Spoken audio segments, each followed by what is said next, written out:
I know practice is a couple weeks away. What's the biggest difference that you've noticed between SEC and Big 12 defenses, like either personnel or schemes?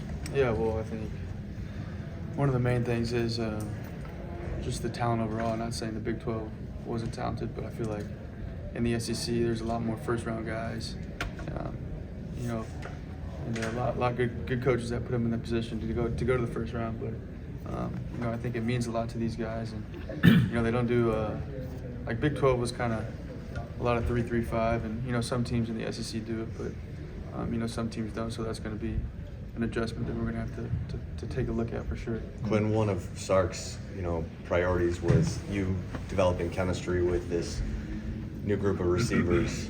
Can you tell us what you did to help facilitate that, and how your comfort level is with those guys? Yeah, and I think as the older I've gotten, that has gotten a lot easier for me. Whether that be, I've taken some of the guys out to dinner, just hanging out with the guys. I mean, there's nothing better than nothing that can get you closer than just being around them and hanging around them, because there is a lot of new guys in that room and a lot of new faces. So and it's been fun to build those relationships and start building more relationships, because they're really good dudes, and it's cool to get to know those guys. What do you like about Isaiah Bond? Well, I think he's capable of making big plays, like we saw last year. And he's my age, so we connect in that. We were supposed to come out the same class, but I left early anyway. He's fast. He's got good route running, and I can tell that it means a lot to him, and he wants to go far with this football thing. So it's always good to have guys that want to succeed and want to play at a high level on your team. How long do you think it takes to build rapport with so many new receivers?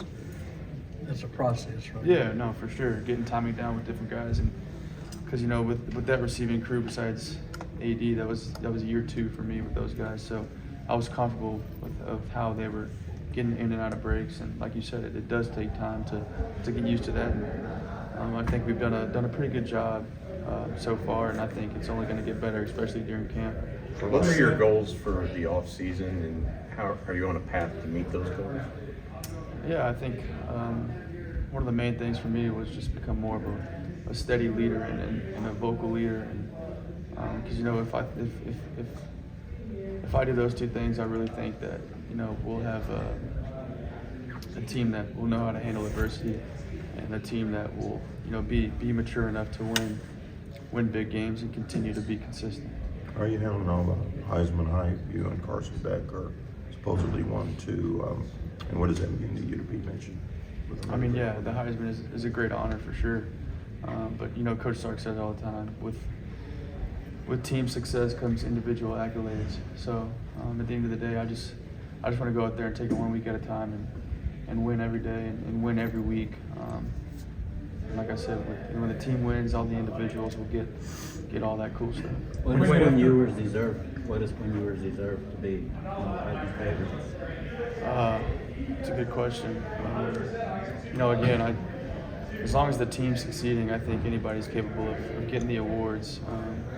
But yeah, that's a great honor, and it's cool to have your name, in the mix for sure. But at the end of the day, I still have to go out there and perform at a very high level to stay in that conversation. In your summer workouts, have you used the helmet communication devices? And if so, what type of information is Sark or Coach Milwee giving to you with that device? Yeah, we've used the in-helmet stuff, and it took me about a week to get used to. But after that first week, I really enjoy it, and I really like having Coach Sark in my ear, and I think that's just going to make things a whole lot easier, on my end, and it's going to be good for him to be able to communicate things like what he's seeing in the back end, or what protections he likes in that ordeal, mid-drive, instead of having to call a timeout or whatever it looks like to communicate those things with me.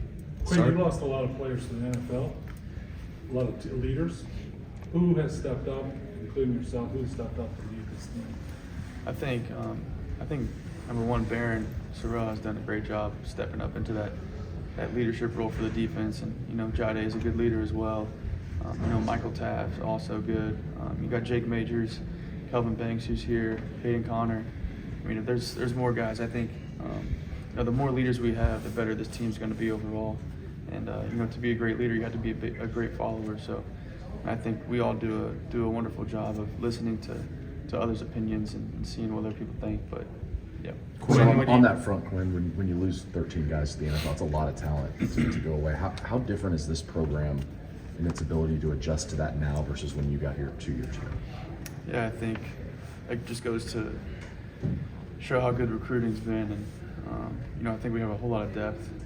Even though we did lose 13 guys, I think we have a lot of depth in each of those positions. And if we want to be the program that we want to be, it's going to have to be the way it is. We're going to lose guys to the draft, but younger guys and transfer guys are going to have to start to understand that and fill those certain roles. When the rivalry game with A&M comes back this year, how much does that matter to you? Oh, I mean, it's going to be a good time, especially being there. I'm excited to have that one back, and it's a great tradition and it's a great rivalry for both of those universities. And I know we're all pretty fired up to be able to experience that, especially after how long has it been? 12 years. 12 years. So, a lot of first times for us this year. So I know we're all pretty excited about it. What makes a guy like Ryan Wingo so good, and you also have the addition of Silas and Perkstone? What's been the kind of difference? Just talk about some of those guys. Yeah, I mean, starting with Wingo, the maturity that he has at such a young age, and his ability to understand what we want to do on the offensive side of the ball, and his ability to go up and make plays is, I haven't really seen anything like it. So for him to come in the way that he has, I'm excited about what he's going to do for this university.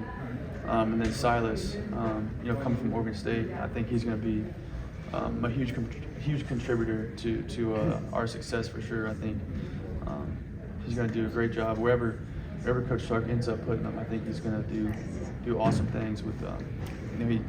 Surprisingly, he's a shorter guy, but he'll go up and catch those 50-50 balls, which was surprising to me. But it's always good for me to see. Quinn, a guy like wanted this team to aspire for more than what it achieved last year. Is that the mindset of this to go win another conference championship and go win a national championship? I mean, at the end of the day, we're the University of Texas, and I think that's what we expect of ourselves. And the standard's the standard. We want to go out there and we want to win games, and we want to ultimately make it to wherever those win games takes us. So, we're the University of Texas, and we want to be up there playing for championships for sure. When for a guy like Silas who missed spring ball, he doesn't get here until the summer. What are the difficulties of getting him on board and just making sure that he's ready, having missed so much time? Yeah, he did miss spring ball, but if you come in to watch our player run practices, you wouldn't be able to tell that he missed spring ball. I think he's really dialed into the playbook and understands why we want what we want to do on offense and why we call certain things, and that just goes to show how mature he is, and like I said earlier, he's going to be a huge contributor for us. What are the factors in you not going to the NFL and wanting to come back? One of the main things for me was there was a kind of a line of demarcation of how the more experience you have in college football ultimately somewhat in most circumstances leads to I don't want to say how successful, but how comfortable / successful you are in the NFL. And I don't want to be a guy who just says he was picked wherever he was picked and didn't really pan out. But I want to be somebody who succeeds at the highest level of the game. Quinn, you're talking about player run practices. How many times a week are y'all getting out there together? We do the player-led practices 2 times a week, Tuesday, Thursdays. Kelvin Banks about to step up. What have you seen from the O-line this spring? Like, how are they different from last year? What's been the biggest adjustment?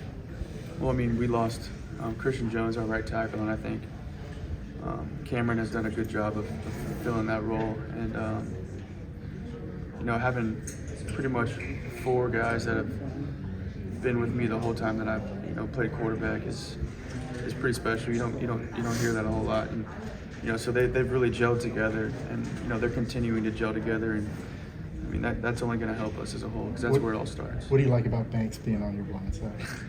It definitely helps me out a whole lot knowing that he's on my left for sure.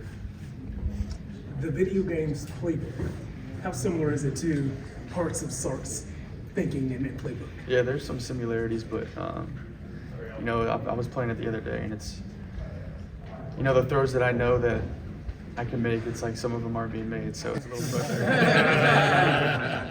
But, no, I mean, it's a really fun game, and I know there's going to be some competition in fall camp or whatever it is. Who was the time for a couple last ones? Who was the first team you wanted to play against in the game? Oh, first team I played against, well, I mean, it had to be Oregon State because I played against Chad Ochocinco, but I was playing against OU last night, actually. How'd they go? Yeah. Just about as good as it could. It was a good one. Have you practiced sliding?